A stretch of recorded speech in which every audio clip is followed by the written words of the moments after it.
Hello everyone, this is Cinnamon here, and today I have yet another Jibber X Raider story.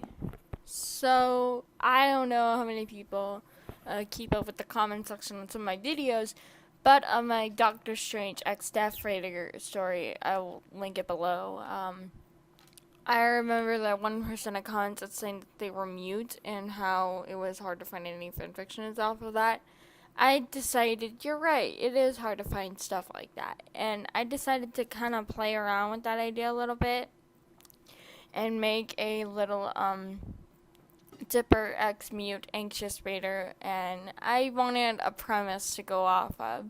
So I decided it'd be kind of cool if the Raider was someone who likes to play with fidgets. So that's kind of the premise of this video. This is a Dipper X Mute Anxious Reader, and the title is simply Fidgets. Let's get started. If you're sitting on the bus, anxious about where you were going, your class is headed to the Mystery Shack. You didn't like going to places like the forest. I mean, who could blame you? After the incident you had when you first moved to Gravity Falls, you hadn't stepped foot beyond the signs pointing towards the Mystery Shack. You were walking down the slightly faded dirt path, listening to music. While you were jamming out and trying to enjoy your life, you felt like you were being watched. You took your earbuds out and looked around. To say you were scared of what you saw would be an understatement. It was some sort of strange wolf, but it wasn't any regular one. It was made completely out of wood. It was some strange timber wolf, so to speak. You tried to scream, however, because you were mute, it came out as a really small and painful squeal. The timber wolf roared, and you turned on your heel and ran as fast as your legs could carry you. Somehow, by the grace of God, you outran the creature, but you obviously never dared to step foot into the woods again. The memory was still fresh in your head, causing you to shiver. So you grabbed your book bag and opened it, pulling out a simple dimple. You popped it over and over and over again, allowing the sound to relax and relieve the tension from your shoulders, as well as make the shivers come to a small, uncomfortable stop. When you reached the Mystery Shack, you grabbed your bag and kept the simple dimple in your other hand. When you stepped off the bus, you accidentally bumped into one of the guys from your class. As it so happens to be, this boy was a big bully of yours.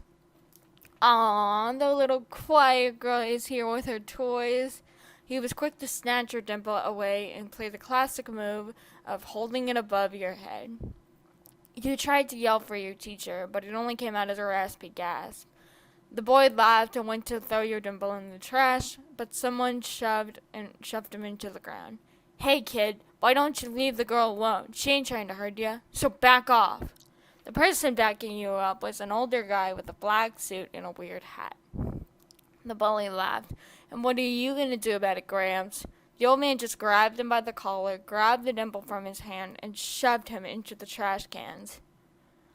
The old man then turned to you and tossed you your simple dimple. You caught it, and he apologized. You shook your head. You were hesitant to try your next move, but you signed a simple thank you. He looked confused. Do you know sign language? He said via your hands. He blinked, and then he caught on. Yeah, I had to learn during school and crap. I haven't done it in years, though. You sighed with relief. He introduced himself as Stan before offering you to meet his niece and nephew. You were a wee bit hesitant, but you figured it wouldn't hurt. Besides, this guy did just save you from a bully. You figured you could at least humor him. You stepped into the Mystery Shack, surprised by some of the stuff inside. A lot of the attractions were really weird and kind of dumb, but the merch was hilarious to you, especially the Stan bobbleheads. While you were looking around, Stan called two people down. Mabel, Dipper, get down here, he yelled. Then two kids your age came barreling down the stairs, coming to a stop in front of you and Stan. This here is, he looked down at you and you signed out your name. Your name. She's, Mute. You signed for him. Mute. I wanted y'all two to meet her, he said. Wait, you know sign language, Grunkle Stan? The boy asked, clearly confused. Pardon me. I had to learn back when I was a kid. The boy and girl looked at each other and then at you. You tensed up a little. The boy came up and held his hand out. I'm Dipper. This here is the girl shot forward, lightly shoving Dipper out of the way. I'm Mabel. Dipper and I are the mystery twins. You giggled a little, your voice cracking a wee bit as you did so. I gotta get back to work. Dipper, Mabel, find your name and notepad as something to help her talk, okay? Okay, they both said. Stan then left and Dipper went over to the cash register, pulling a notepad out of one of the shelves. He tossed it to you. You looked at him, making a writing motion to hint that you didn't have a pen. He realized his error and quickly handed you a pen. You smiled at him. You looked around the store and wrote on the notepad, then showing him your question. Does your Grunkle Stan have any dolls or anything like that? He laughed. Well, yeah, why? You then scribbled down your response. I like toys a lot, especially dolls or fidget toys. He blinked. Really? You nodded. Dipper then looked down at your hand, finally noticing the simple dimple in your hand. He then smiled and said, Follow me, I can find you something. You nodded, following him. He led you around the store and showed you different dolls and little goopy toys. But one that caught your eye was a small plushie of the hide behind. You had heard legends of the hide behind, but you didn't think someone would actually make a doll of the creature. Dipper noticed you eyeing the toy. He laughed. I actually made a video of me looking for the hide behind. You raised an eyebrow, clearly skeptical about that. Seriously, I've looked for all sorts of things like that. Gnomes, sea monsters, all sorts of stuff. Dipper then offered to buy you the plushie, and you tried to object, but he insisted. You finally agreed, and he smiled. He rang up the plushie and then handed it to you. You opened your backpack and put it inside, safe and sound. Then you heard your teacher call for you and your classmates to come back to board the bus. You looked back to Dipper and quickly scribbled your phone number and address for him. You ripped the page out of the notepad and handed it to him before running out the door to catch the bus. Dipper smiled at his little accomplishment and felt like doing the Lammy dance. He was so happy. To be continued.